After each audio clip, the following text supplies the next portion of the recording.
Bonjour, nous sommes le mercredi 1er octobre 2025 et je vous propose la situation des cultures de cette semaine. Au niveau des colzas, on est toujours très hétérogène au niveau des stades, puisqu'on a des levées qui sont en cours avec les pluies de la semaine dernière et les parcelles qui ont levé dès le semis qui sont jusqu'à 7 feuilles. Et globalement, la majorité des parcelles sont autour de 4-6 feuilles. En ce qui concerne les altises, les températures fraîches et la pluie de la semaine dernière a ralenti leur activité, mais on observe encore régulièrement des traces en parcelles.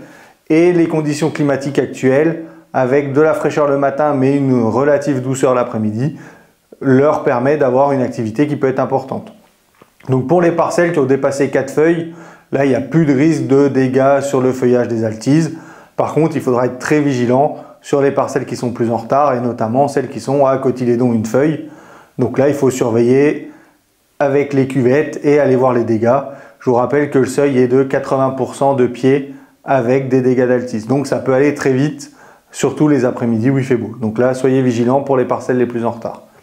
Au niveau des limaces, il y a assez peu d'activité, mais on observe quand même dans certains secteurs, notamment dans des parcelles plutôt argileuses, quelques dégâts. Donc là, c'est pareil, surveillez et intervenez pour des colzas jusqu'à 4 feuilles, 4-5 feuilles. Et en ce qui concerne les pucerons, il y a eu quelques observations cette semaine. Mais les premiers colzas dépassent le stade puisque c'est jusqu'à 6 feuilles et le seuil est de 20% de pieds porteurs de pucerons pour déclencher une intervention. En ce qui concerne les semis de céréales, on est un petit peu tôt pour y aller puisque notamment dans des synthèses d'essais d'Arvalis, l'optimum se situe plutôt à partir du 7-10 octobre. Notamment en ce moment avec les conditions humides, on a des levées de vulpins qui sont vraiment très importantes. Donc, vaut mieux laisser encore quelques jours que ces vulpins lèvent, les arracher derrière. Ce sera des vulpins qu'on ne retrouvera pas dans la culture. Je vous rappelle également que 10 vulpins mètre carré, c'est 2 à 3 quintaux de perdus. Donc, vaut mieux attendre, là, laisser passer le week-end et les pluies annoncées. La semaine prochaine, il annonce beau. Donc, ça sera bien de démarrer là, puisque les conditions sont également favorables au vol de pucerons et même de cicadelles. Donc, décaler de 8-10 jours, ça n'impactera pas le rendement et ça aura plutôt des effets positifs.